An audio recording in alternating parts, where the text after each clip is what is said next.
Hey guys, it's me, Ole. And we all know the BlackBerry Passport. Its smart, slim, and sleek design, and all of this in 2014. So, what the hell is even that? In 2025.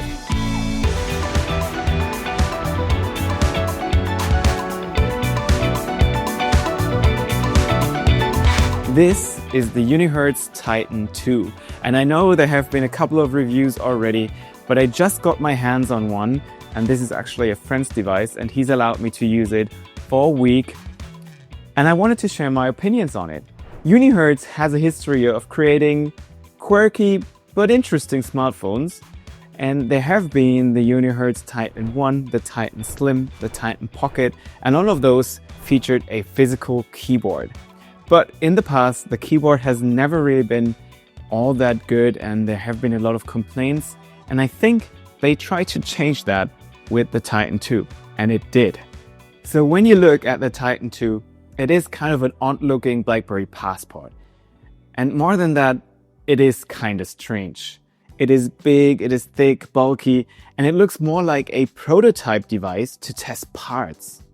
On the front of the device, it features a 4.5-inch 1440p display, and keep that in mind for later, a 32-megapixel front-facing camera, of course the physical keyboard, which looks very much like the one on the BlackBerry Passport, but with an extra row above for navigation and function keys, probably to not get any copyright claims. On the side of the device, as I said, it's super thick, but it features a power button with a fingerprint sensor, which I like. It has a volume rocker. On the other side, it has two red buttons, which can be customized. On the top of the device, it has a IR blaster and sadly, no 3.5mm headphone jack, which I think is kind of a missed opportunity, especially considering that this phone is that big and they would definitely have had room for a headphone jack. On the back of the device, you will find two cameras, a 50-megapixel main lens, an 8-megapixel telephoto lens, as well as a small display on the backside, which can show things like navigation, a clock, your camera to take selfies, and also some apps that you can set in the settings. On the bottom of the device, you'll find a dual SIM card tray, you'll find a loudspeaker, and a USB-C port, which is used to charge the 5050 mAh battery with up to 33 watts. And I can tell you that this battery is of course big because of the size of the phone, but it also lasts a very long time and it can get you through a day easily without any problems, and it also has great standby time. Coming to the specs of the device, it features a Dimensity 7300 octa-core processor with up to 2.6 GHz, 12 GB of RAM, and 512 GB of internal storage. So I think that's more than enough for most people. All of this is powering Android 15, and I didn't run into any problems performance-wise while doing my typical stuff like mails, occasional social media, occasional videos, and calls.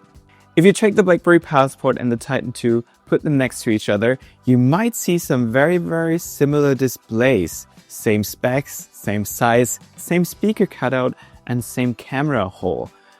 And that's because this is actually the same display the Passport used 11 years ago. And Crackberry Kevin just confirmed this on his Instagram.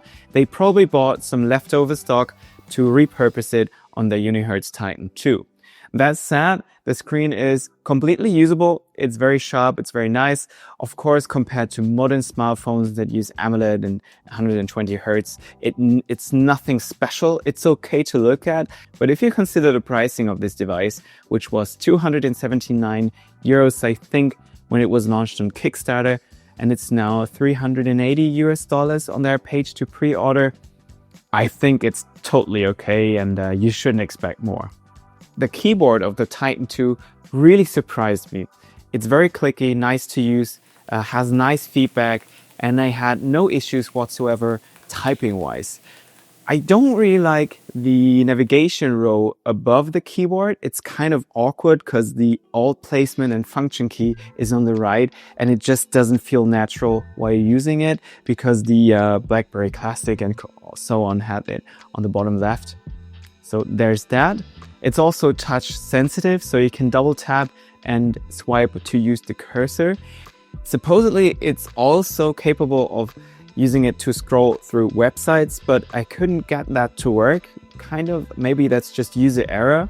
And also what I didn't like that much is on the BlackBerry Passport, you can flick up to use suggestions on the keyboard, or you can swipe from right to left to delete words. And that is not possible on the Titan 2, but maybe it's just user error. So if you know better, please leave me a comment in the comment section below.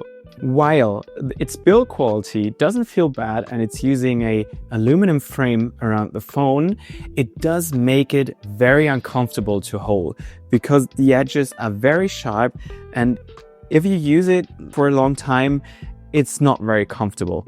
And it's not just uncomfortable while typing, it's also uncomfortable wearing it in your pocket because it's not just wide, it's also thick and has sharp edges. Also, the backside is kind of a leather-like material. It feels like a thin layer, so not that high of a quality. So I don't like that very much. It's also not very grippy. But there is a case that is shipped in the box, and that kind of improves the edges as well as the backside. But still, I don't think that this is ideal. It just doesn't feel as sleek, as smart, and as nicely created as a BlackBerry from more than a decade ago. But if you consider that we're in 2025, I really don't think that this phone has to look the way it does. It's too thick, it's too bulky. If we take a look at the cameras, I'd say the quality is okay, especially considering the price range. It's not very nice, but it's also not very bad. But a thing I really didn't enjoy is that the phone does not have image stabilization while video recording, and that just makes your videos look very, very shaky. As I said, it's running Android 15, which is very nice, with a stock-like appearance. This is something that a lot of you like. I don't. That's why I installed the Launcher and the iCompact 10 to make it look more like a BlackBerry 10 device back in the day. It's also what I did on the SIMWalk Q25, as well as my Android BlackBerry Passport. It's usable. I had no issues whatsoever. Of course, it has the same problems all smartphones running Android with square displays have, which is that some apps just aren't optimized for the screen or the aspect ratio. So things like social media, Instagram or TikTok just aren't optimized. Watching videos isn't the best, but I don't think that's what this phone was meant for. It's meant for productivity, and I can definitely say it keeps you away from distractions like social media because it's just not as enjoyable as it is to use on a chocolate bar phone. And I can definitely say it does keep you away from doom scrolling. So as I said, I've had this phone just for about a week. It's a fun, little, quirky, interesting device, but it didn't really touch me. I like the idea of the Titan 2 being a productivity-focused device, especially if you look at it, but its form factor just makes it too uncomfortable to carry it around every day and for me to keep it in my pocket every day. Yes, it's a nice device, a nice little toy for geeks and nerds like you and me, but to make it a real everyday device that I want to carry around every day, I feel like it has to be a little more polished, especially design-wise. It's just not very interesting. It's just a block. And yeah, I like it if it's a little bit smarter, it's more sleeker, and just feels like it's just more polished. But maybe you feel differently about the Titan 2. So I'm very interested in your opinion. Maybe you already have it in hands. So let me know in the comment section below on what you think about the Titan 2. I'd be very interested in that. And if it could be an everyday device for you. If you like this video, make sure you subscribe to my channel to stay updated with the newest videos about niche little devices like the Titan 2 and BlackBerries. Also make sure you leave a comment, as I said, give the video a like and follow me on my social media channels that you can see right now. That's it for this video. Hope to see you again in the next one. Bye bye.